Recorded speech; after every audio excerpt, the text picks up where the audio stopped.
This video is brought to you by Campfire Technology. Campfire Blaze is a browser-based application packed with tools to help you exhaustively catalog all of your world building and storytelling in one place. The interface is both very easy to use and incredibly comprehensive, with built-in sections for maps, timelines, cultures, species, languages, and narrative elements like characters, relationships, and story arcs. But you can also add additional pages, folders, articles, and panels to flesh out your project in as much detail as you want. You also have the ability to customize each of your pages with their own themes and templates, and to link different pages together to keep all of your information cross-referenced. And you can even join different projects together as part of a shared universe. Blaze's free version already comes with the basic functions of all of these features, but if you want to add even more options, Blaze has an extremely flexible pricing scheme, letting you individually buy whichever modules you're interested in as either a subscription or a one-time purchase, or just unlock everything for only a few dollars a month. To sign up for Blaze or to learn more, check out the link in the description.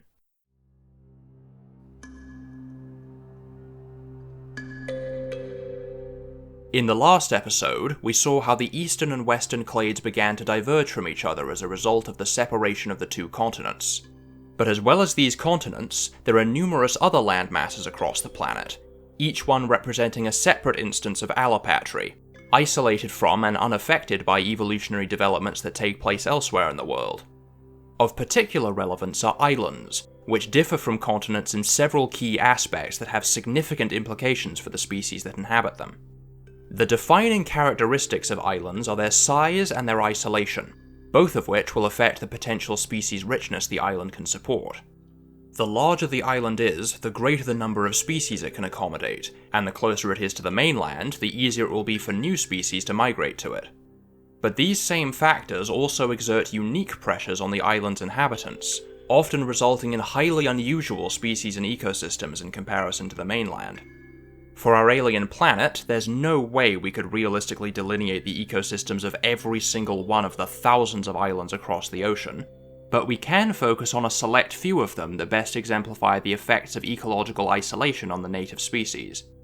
Much of the time, islands will have once been part of the mainland before becoming separated by continental drift or rising sea levels.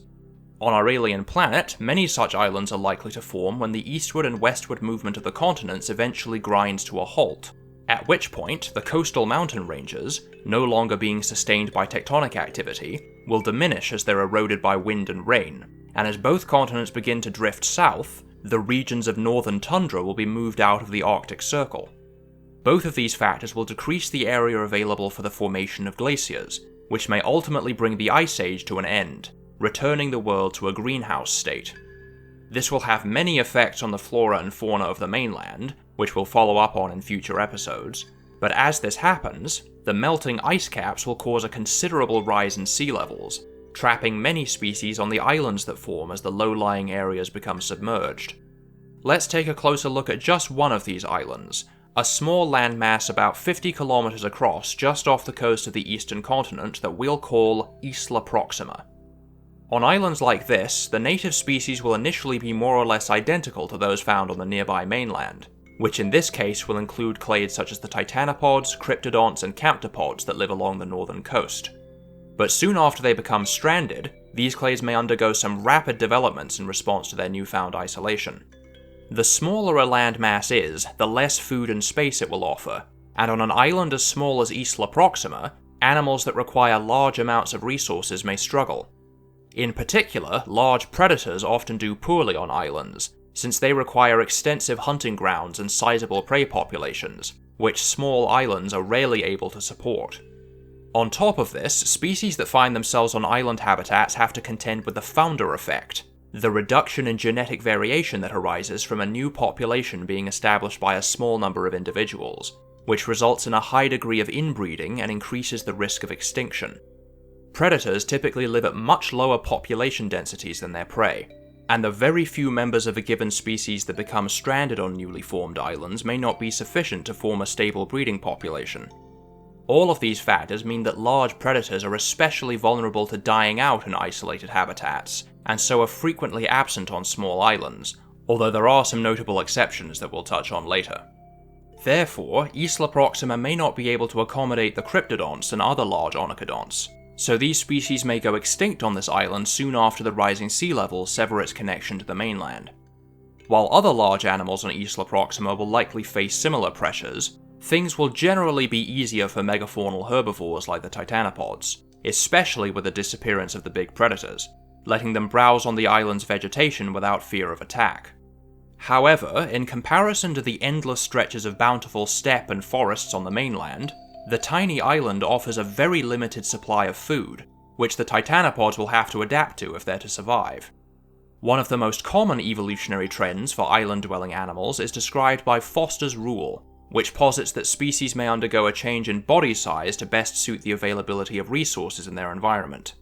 While this can theoretically apply to any habitat, the most obvious and dramatic examples of this phenomenon usually occur in isolated environments like islands, so much so that Foster's rule is sometimes simply called the island rule.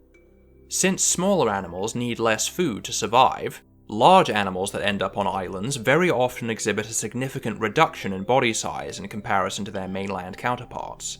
This manifestation of Foster's rule is called insular dwarfism, and can be seen in bovids like the anoa or dwarf buffalo, in the dozens of unrelated species of dwarf elephants, and is even known to have happened among dinosaurs like Europasaurus and Magyarosaurus. Generally, the smaller the island is, the fewer resources will be available, and therefore the more extreme the effects of insular dwarfism will be. So on an island as small as Isla Proxima, the local titanopods may end up shrinking down to less than a quarter of the size of their relatives on the eastern continent. Since such a small island will only be able to maintain a very limited level of biodiversity, this clade will contain only a single species, which, to contrast them with their larger cousins, we'll call Nanopus proximensis.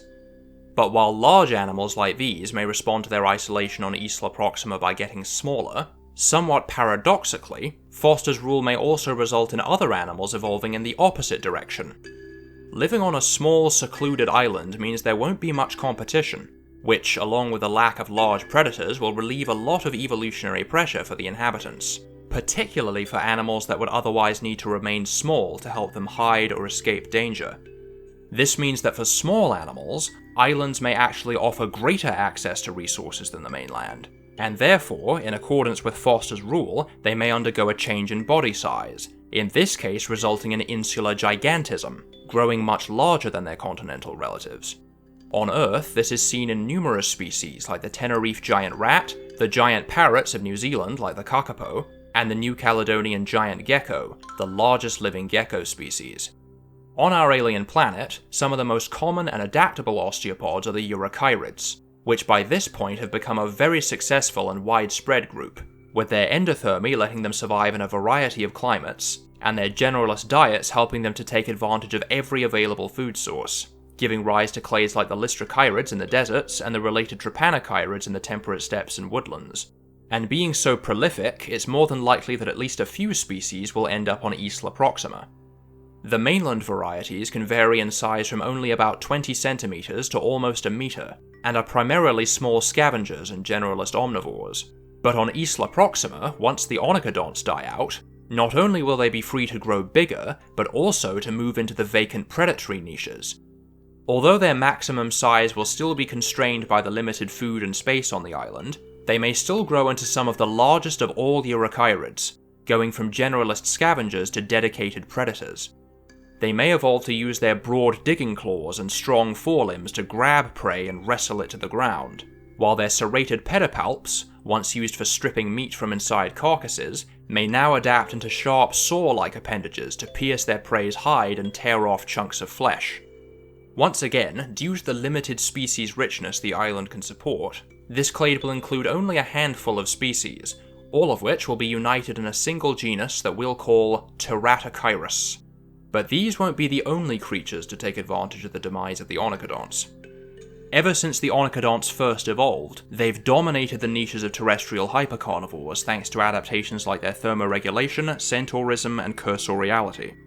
Meanwhile, the other dromaeopods that lack these specializations have been on the decline for the last few tens of millions of years, and have been largely outcompeted in most open habitats, but a few of these more basal forms will still survive as small mesocarnivores in tropical latitudes. However, if any of these species end up on Isla Proxima, then once the onocodonts disappear, they'll experience a huge decrease in competitive pressures, and will now be free to exploit the macro-predatory niches they've been precluded from on the mainland, which may once again result in an instance of insular gigantism. This will likely bring them into competition with the Terratochirids, so the two clades may need to undergo some form of niche partitioning, which may involve specializing for different styles of hunting. Like most other basal dromaeopods, these forms may use their powerful back legs and great speed to chase down prey over short distances, making them much more able to tackle fast-running prey like the camptopods, while the Eurychirids don't have the same adaptations for pursuit hunting, but will still be able to employ ambush tactics to hunt smaller or slower prey, and are adaptable enough to subsist on carrion and mixed vegetation if need be. Along with Nanopus and Terratochirus, these dromaeopods, which we'll place in the genus Romeliopus, will be some of the many clades on Isla Proxima whose evolution will be shaped by Foster's rule, resulting in substantially different ecosystems from those on the mainland in only a few million years following its separation. However, the longer an island remains isolated, the more divergent its ecosystems will become. On Earth, Madagascar has been separated from Africa for over 88 million years, and as a result, about 90% of all Madagascan plant and animal species are found nowhere else in the world. Our alien planet offers some even more extreme examples, with some land masses, like many of the islands dotting the Southern Ocean, having been isolated since the invasion of land over 150 million years ago. And with such a long period of isolation, they'll be totally unlike any other environment on the planet. A key factor relating to this is that, unlike Isla Proxima, none of the mainland clades will have ever had any presence on these land masses, since they only evolved after these islands were already separated, so everything that comes to live there will have had to disperse there from elsewhere. In the case of plants, most chemophytes reproduce by releasing their diaspores into the wind, so while the early chemophytes were first spreading across the mainland, some of these diaspores may have been swept up by the winds of the massive storm systems that were common during this time, and, by sheer luck, may have been blown across the sea to some of these islands. Dispersing across such huge distances by accident will obviously be an extremely rare event, so these islands will initially be home to only a handful of plant species, but some chemophytes may be more likely to make the journey than others. Once the xylophytes evolve, most of them will still make use of wind dispersal like other plants, but in the swamps along the coasts of the old supercontinent, some plants may have evolved to take advantage of the plentiful rivers and floodwaters for dispersal. Once fertilized, their female gametangia may grow into bulbous pods that detach from the parent plant and drop into the water below, floating downstream and eventually settling on a new stretch of riverbank. This same strategy is also used by plants on Earth like coconut palms, nika nuts, and the looking-glass tree, which produce buoyant structures called drift seeds, or drift fruit, that are adapted for being dispersed by water currents. Although these xylophytes will have initially evolved in coastal swamps, these drift fruit may serve as a pre-adaptation for colonizing islands, since they'll be able to cross stretches of water that would be virtually impossible to bridge using wind dispersal, with some drift seas on Earth known to ride the ocean currents for thousands of kilometers and to remain adrift for months at a time. If some of these xylophytes evolve similar specializations for oceanic dispersal, they may become some of the most common and successful plants in coastal and island habitats. On account of their buoyant drift fruit, we'll call these plants coelophytes. And fortunately for these coelophytes, the islands that they arrive on will not only be devoid of competition from other plant clades, but also of any of the mainland herbivores, and so act as a safe haven for them to diversify and flourish. But it will only be a matter of time before other colonists find their way here. Before the evolution of flight and semi-aquatic lifestyles, most animals will be confined to the supercontinent, but eventually a very small minority of species might happen upon another form of oceanic dispersal. Rafting events occur when organisms are carried from one landmass to another by floating mats of vegetation and other debris. As improbable as this may seem, this has been directly, albeit very rarely, observed on Earth, such as how green iguanas have been recorded rafting over 100 kilometers between islands in the Caribbean, and the biogeography of some clades suggests that rafting events like these can even take place over distances of thousands of kilometers, which is thought to be how lemurs originally arrived on Madagascar and how the ancestors of New World monkeys and caviomorph rodents traveled from Africa to South America. Even though these events are extremely rare, over time spans of millions of years, they're bound to happen at some point, and even a single breeding pair reaching a new landmass may be enough to establish a population. The most likely animals to undergo rafting events are species that are small enough to have their weight supported by floating mats of plant matter, and are hardy enough to survive a journey that might take anywhere from several days to a few weeks. This being the case, the malacoforms seem like prime candidates for rafting, since they're tiny enough to stay afloat on even the smallest piece of debris, including, for instance, the drift fruit of the coelophytes. Any malacoforms that infest the tissues of these fruit may be carried with them once they detach from the parent plant, serving as a perfect vessel to ferry them between islands and letting them spread relatively quickly among all the land masses that the coelophytes reach. On the other hand, rafting events involving larger animals will happen much less frequently, since they'll require much sturdier rafts such as mats of fallen branches, logs, and other driftwood, which aren't likely to form very often. Relating to what we mentioned at the beginning of this episode, the rate at which new species will raft to a given island will be contingent on its size and its distance to the mainland, so land masses like those off the southwest coast of the supercontinent, which are relatively large and only a few hundred kilometers away, are likely to experience a relatively high rate of rafting events and so share many clades in common with the mainland, while more remote land masses may see only one or two rafting events throughout their existence, which will have some crucial implications for their biogeography. Long before the first osteopods, the lophostomes were already a well-established group, even including various megafaunal clades among their ranks. Along with the ubiquitous malacoforms, a few of these larger species might have also been rafted across the sea during this early period. Perhaps in one chance event, a few members of a small, adaptable species of the ancestral Desmostricans were sent on a voyage of over 2,000 kilometers to make landfall on the island off the supercontinent's southeastern coast, a landmass that we'll hereafter call Crescentia. If enough of them survive to overcome the founder effect and form a stable breeding population, then they'll find themselves in an ideal sanctuary, lacking any other animals beside the malacoforms they feed on.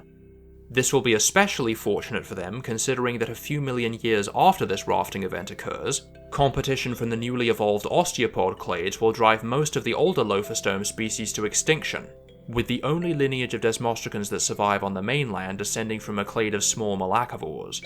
But on Crescentia, they'll be safely secluded from developments taking place on the supercontinent, and thus they'll survive as the only representatives of an ancient branch of lophostomes that won't exist anywhere else in the world. These surviving species will represent what's known as a relict, the remnant of a population or clade that was once widespread but now retains only a fraction of its former range and diversity. An area or habitat that supports a relict is called a refugium, which islands frequently serve as, such as how the thylacines survived on the island of Tasmania up until the last century despite having died off on the Australian mainland thousands of years earlier, and how New Zealand is home to the tuatara, which, although it closely resembles a lizard, is actually the only surviving species of Rhynchocephalian, an entirely separate clade of reptile that once had a global distribution before being largely wiped out along with the non-avian dinosaurs. Likewise, Crescentia will serve as a refugium for these relict Desmostricans, which will continue to thrive on the island even as the megafaunal lophostomes are replaced by the osteopods elsewhere in the world. We'll call their unique lineage the notiforms. Once they fully colonize the island, the lack of competition will have several immediate effects.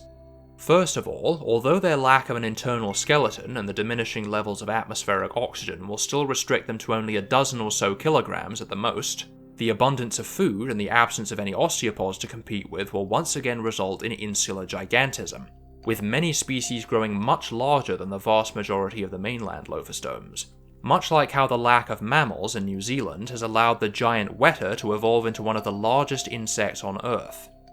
Another common occurrence among animals that migrate to isolated or uncolonized habitats is for them to undergo an adaptive radiation, rapidly diversifying into a multitude of different forms to fill all the unoccupied niches.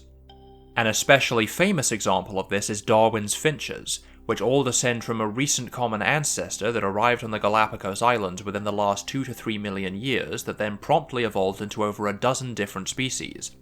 This effect will be particularly extreme on an island like Crescentia, since all the niches for animals larger than the malacoforms will be completely vacant when the notiforms first arrive, leaving almost the entire food web up for grabs.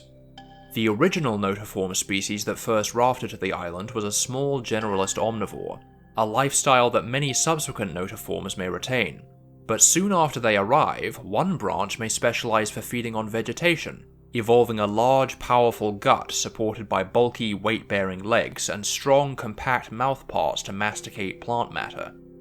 Being indiscriminate herbivores, they won't need the antennae-like sensory tentacles of the early notiforms to sift through the leaf litter, so these appendages may shrink to not interfere with feeding, and their banded shell may acquire a distinct saddle shape to let them angle their heads upward to reach for food.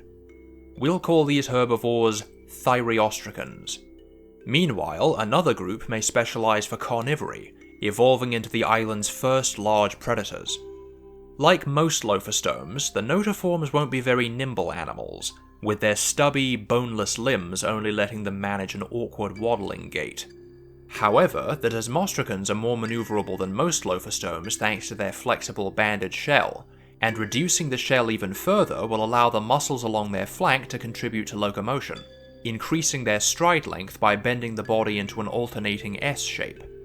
This will make them some of the fastest of all land-dwelling lophostomes, which, along with other adaptations such as camouflage patterns to conceal them amid the undergrowth and sharp, toothy mouthparts to latch onto prey, will let them fill the majority of the carnivorous niches on Crescentia, from small, worm-like mesocarnivores to meter-long macropredators. Both the thyreostracans and these predators, which we'll call campylospondyls, will continue to proliferate over tens of millions of years to exploit all the niches Crescentia has to offer, resulting in ecosystems completely unlike anything on the mainland. However, over the 50 million years following their arrival on the island, the conditions may eventually come into place for another rafting event to occur. Perhaps this time, a handful of small arboreal platodonts will be cast out to sea within a tangle of fallen branches, brought by the currents to the shores of Crescentia. Even though by this point the island will have been thoroughly colonized and its ecosystems filled, the arrival of these platodonts will pose a significant threat for the notiforms. Because islands generally have lower levels of competition and predation than the mainland, newly introduced species can quickly become invasive and cause considerable ecological disruption, as seen in species like the brown tree snake in Guam, the common brush-tail possum in New Zealand, and the water hyacinth in Madagascar. In this case, these platodonts will present a new source of competition that the notiforms will have had no way of preparing for, and will have a huge competitive advantage due to their internal skeletons and active respiration, which will let them exploit niches that are inaccessible to the notiforms and allow them to undergo an adaptive radiation of their own, giving rise to a new lineage that we'll call the xenodonts. Since they're already predominantly arboreal, the xenodonts may quickly come to monopolize the niches in the treetops, feeding on leaves that the bulky thyreostracans on the ground can't reach, and within the relative safety of the canopy, they can proliferate and evolve into larger forms, and following the changes in climate and atmospheric composition that take place during this period, the megafaunal notiforms will gradually begin losing ground, giving the xenodonts the opportunity to take their place as Crescentia's dominant fauna. One of the xenodonts' most distinct advantages will be their speed, as their skeleton and limb configuration will give them more efficient locomotion than even the campylospondyls, which one clade may take advantage of to become fast, nimble predators. These forms may retain some arboreal behaviors, but may also exploit the relative lack of competition on the forest floor and spend time hunting at ground level as well, with the hooked claws that originally evolved to help them climb trees now letting them latch onto and disembowel their prey. However, such large claws will be at risk of being worn down from abrasion against the ground, so they'll need to evolve some way of keeping them sharp.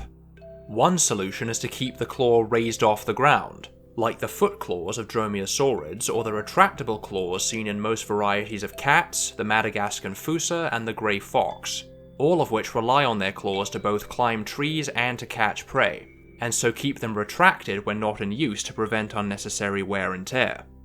Alternatively, another option is knuckle-walking, a fairly rare condition wherein the animal supports its weight on its knuckles, keeping the tips of the digits off the ground so they can be used for other purposes.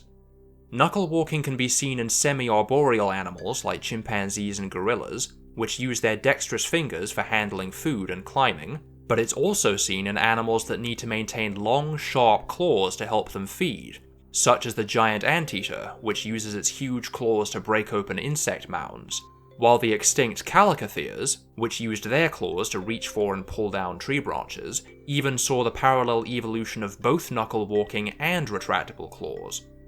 While the anatomy of the osteopod foot isn't exactly equivalent to that of vertebrates, these xenodonts will have inherited flexible ankle joints from their arboreal ancestors to wrap around and grip tree branches, so when they come down to the ground, they may walk on their wrists with their feet bent backwards, keeping the points of their claws facing upward and away from the ground, a trait for which we'll call them streptotarsans. Meanwhile, the relative lack of competition and the bounty of vegetation may encourage some other xenodonts to independently evolve a ground-dwelling lifestyle and adapt into dedicated herbivores.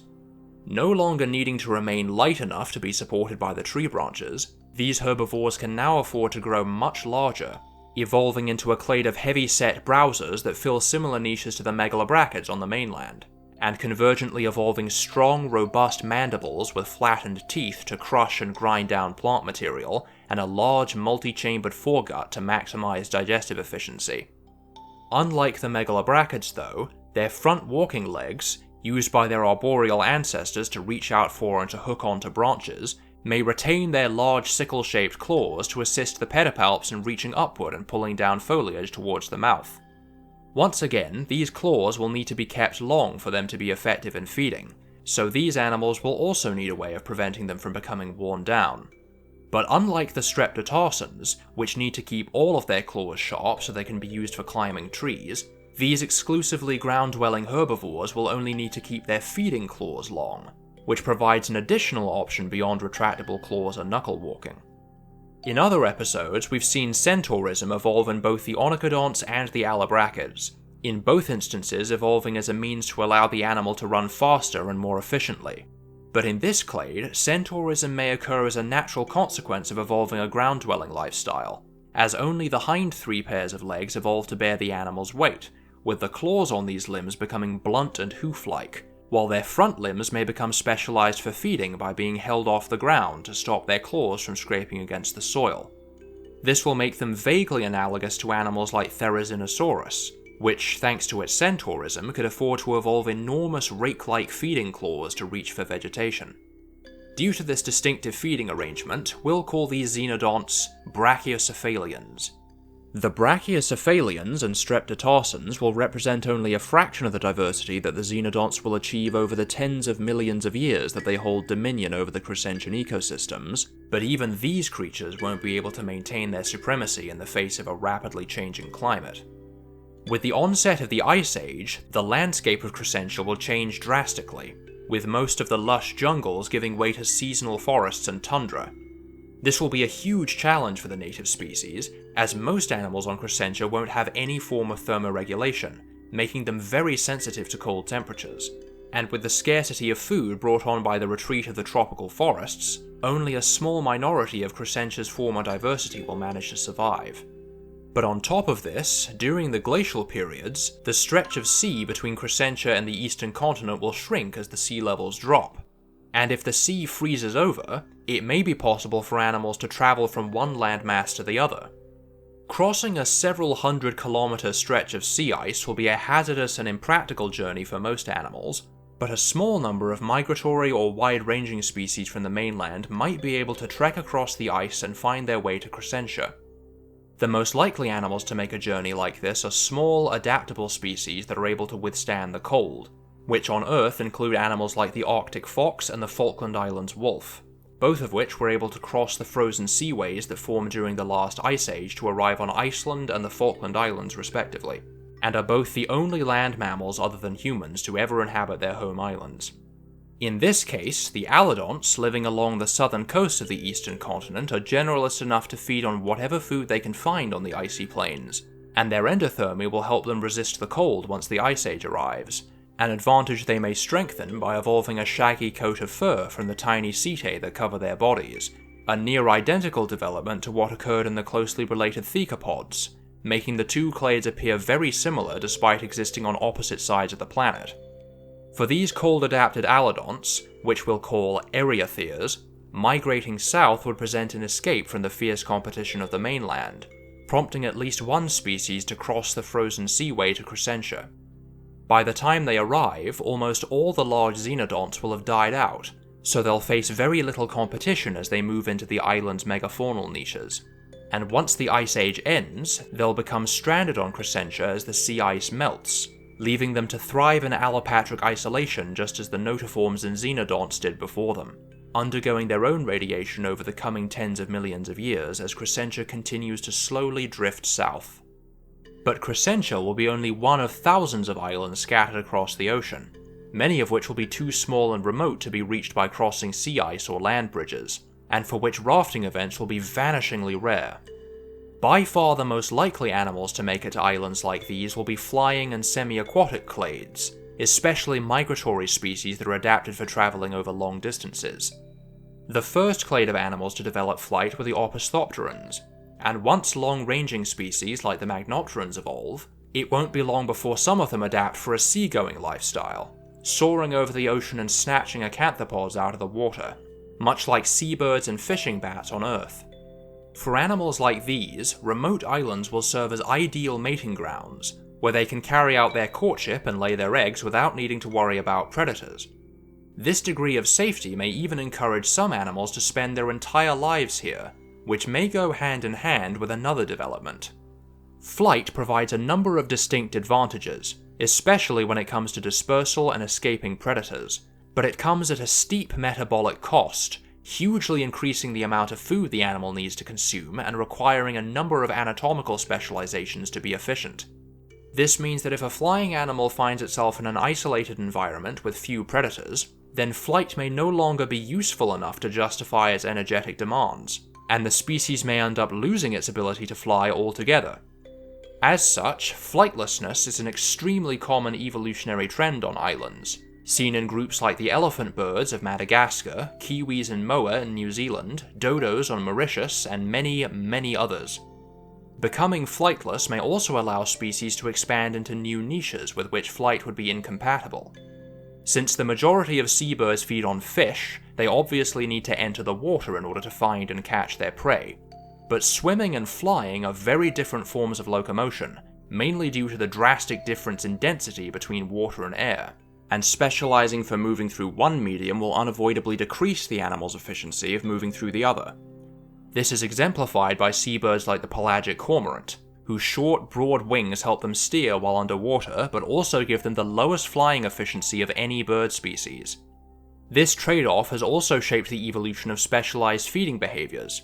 Some flying piscivores, like skimmers and greater bulldog bats, never enter the water but instead fly overhead and snatch up fish that swim near the surface, while others, like gannets and brown pelicans, dive into the water to pursue their prey.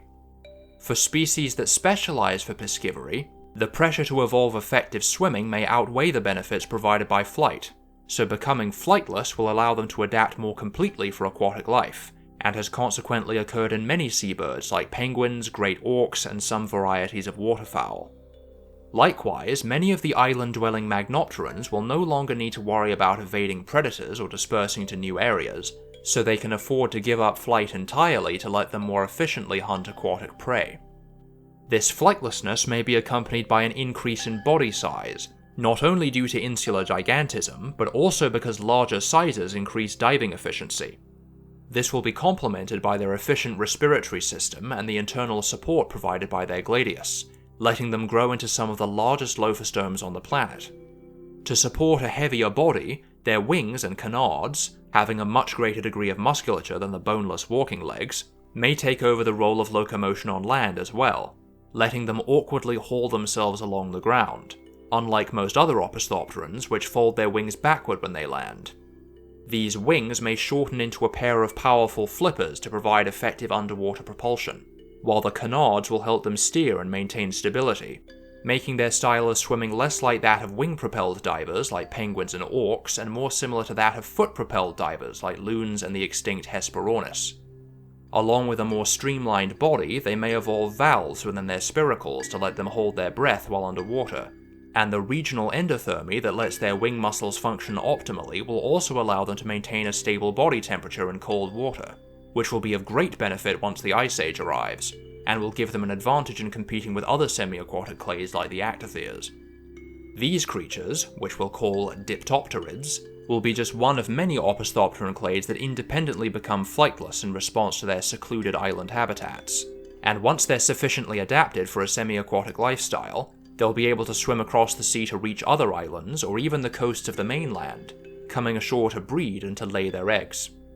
However, the evolution of the Diptopterids will be shortly followed by the appearance of the Pleuropterans, which, having also evolved flight, will share the same long-distance capabilities as the Opisthoperans, and so will likewise be poised to spread across the planet and find their way to habitats that are unreachable for other clades.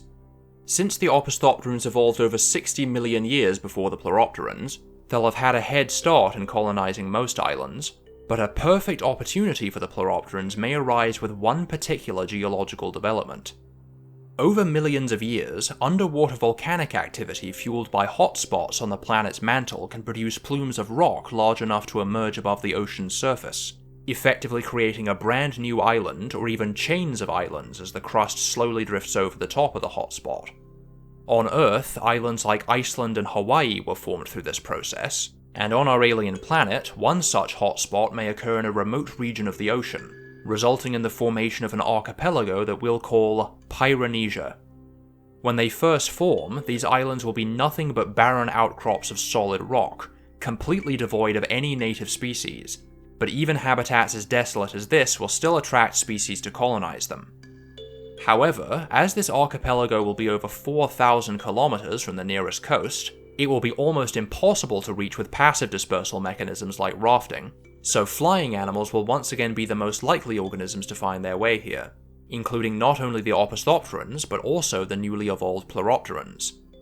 Like the ancestors of the Diptopterids, the flying species that arrive on Pyronesia will likely be migratory acanthivores that come to the islands to feed and lay their eggs away from the perils of the mainland.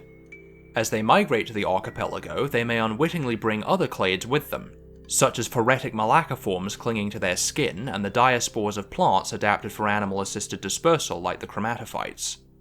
The populations that these species establish will slowly transform the archipelago into a stable habitat through a process called ecological succession, the progressive change in the structure and composition of an ecosystem over time.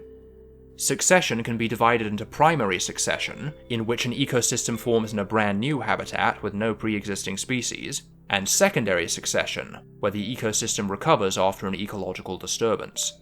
Pyronesia will be a perfect example of the former, as the landscape will initially consist of nothing but newly exposed rock. The first stage of succession is initiated by pioneer species, usually small plants, lichens, and fungi that are hardy enough to grow on bare rock, which, assisted by erosion from the wind, waves, and rain, will start to break down the rock into mineral-rich soil. In the case of Pyronesia, the pioneer species may include some of the chromatophytes, which, being epiphytes, are already adapted for growing in the absence of soil, and without any towering altophytes around them to block out sunlight, they'll have a much easier time growing on these islands than in the rainforest, forming a carpet of multicolored filaments along the ground. These pioneer species will pave the way for intermediate species like some of the other brachyphyte clades and various caulophytes, which will further contribute to soil formation until it ultimately becomes suitable for trees to take root. In most ecosystems across this planet, the niches of trees are filled by the xylophytes, but with the exception of the coelophytes, these plants aren't well suited for long-distance dispersal, as their diaspores are much smaller and more prone to desiccation than plants like the chromatophytes, making them comparatively unlikely to survive a trip all the way across the ocean. This means that the xylophytes may not have much of a presence on Pyronesia, providing an opportunity for other plants on the archipelago to move into their niches. The xylophyte's signature adaptation is their layer of rigid tissues that gives them the structural support to grow enormously tall trunks to reach upward for light. But although this has allowed them to become the dominant form of tree across the planet, it's unlikely to be a unique adaptation. Even on Earth, plants that we would recognize as trees have independently evolved across many clades, like for example how palm trees are actually more closely related to grasses than to conifer trees.